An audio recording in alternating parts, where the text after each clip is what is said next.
Book title, Cursed Sword. Author is Rudransh Chauhan. Chapter 2, The Last Words. 13 years have passed, and it seems like your tale unfolds in a world where millennia hold more weight than a mere 13 years. In our story, 13 years ago, the Harmony Dominion Empire thrived in joyful harmony, but now, a dance of death looms over the empire. King Aurelius Embercrest's mother, Queen Andromeda Embercrest, currently 102, ails gravely, with everyone aware that her final moments may be near. Outside the Empire's grand gate, a portal where people enter, two demons linger with ominous intent, wielding a substantial wooden staff. While the main gate remains sealed, these demons have been temporarily confined to the mountains. People, adorned in black outside their homes, follow a tradition signifying the impending death of a royal family member. A man, Mystic Elderblaze, a magical being with the power of enchantment, appears outside the palace. Towering and draped in a long white robe, he carries a large staff. The palace guards open the door at his sight, and as he enters the royal court, a mysterious door closes behind him. Ignoring the ministers present, Mystic Elderblaze stands before a marble wall, facing south, and gestures. A hidden door in the marble opens, revealing a room with a man seated in a chair and a woman on a grand bed, Andromeda, the ailing queen. A little ahead, they stood on either side where a man was seated, concealing his face with his hands. The room was draped in crimson, exuding the air of a noble lineage. King, Mystic Elderblaze spoke, revealing the face of the man in the chair to be Aurelius Embercrest, the king of the Harmony Dominion Empire. His countenance was stern, with brown eyes and finely aged wrinkles on his firm, dark beard. Sorry, I was lost in my thoughts when you arrived, Aurelius Embercrest apologized. You're a king, such words don't befit you, Mystic Elderblaze retorted, his beard swaying as he spoke with force. I understand, but when it's a matter of great sorrow, the king's words faltered as Andromeda, lying in the bed, uttered, my son, my grandson. I think it's time, call everyone, Mystic Elderblaze instructed. A servant, who had been eavesdropping outside, left the room. After 2 minutes of silence, no one came. Andromeda continued lamenting, and Mystic Elderblaze said firmly, summon them. A servant stationed nearby went out, and after a brief moment of quiet, 5 people entered the room. 3 of them were women. One was Queen Seraphira, veiled in transparent garments, and the other 2 followed suit. They stood silently behind the king, and a servant, who had accompanied them, revealed a new figure standing in the corner. A 17-year-old youth named Reynold Embercrest, with blue eyes, blonde hair, and an innocent expression. Reynold Embercrest, the elderly woman addressed. All eyes turned to the young man, and he stepped forward. Andromeda spoke softly, Ray. Reynold Embercrest. Everyone's attention shifted to Reynold. The elderly woman gestured for the others to step back, saying, give them some space. Mystic Elderblaze spoke, show respect.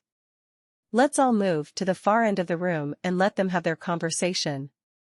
But she's my mother, the king protested. Step back, I believe we should heed Mystic Elderblaze.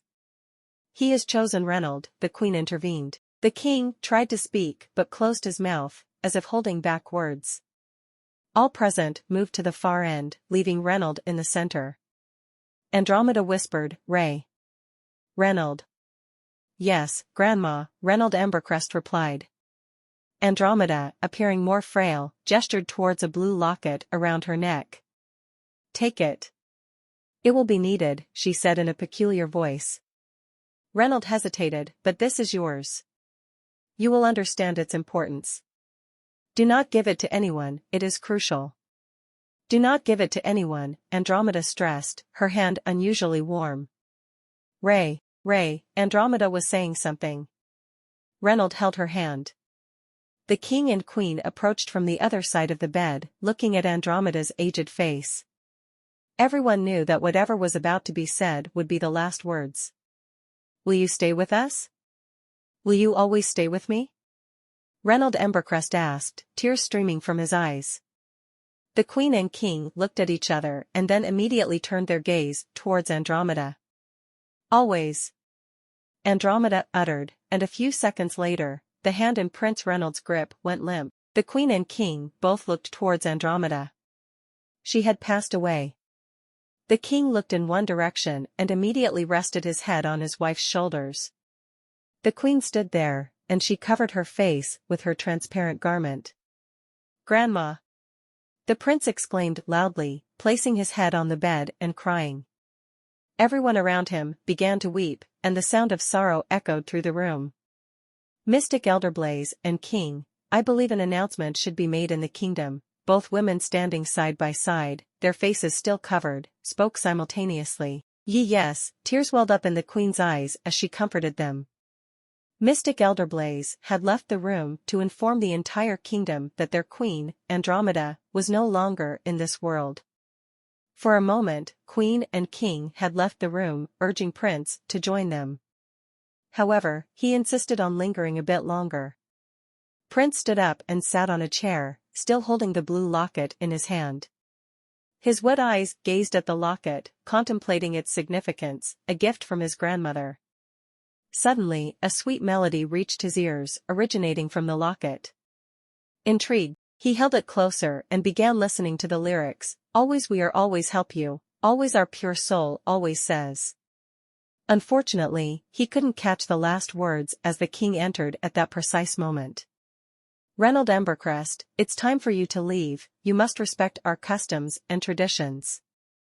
"All right, I'm coming," Reynold Embercrest replied, leaving the room. As he stepped out, he noticed the king had preceded him. When Prince followed, the room had transformed into white marble. Moving forward, he reached the grand tower named Andromeda. Observing the kingdom on the way, he saw people engaged in conversations.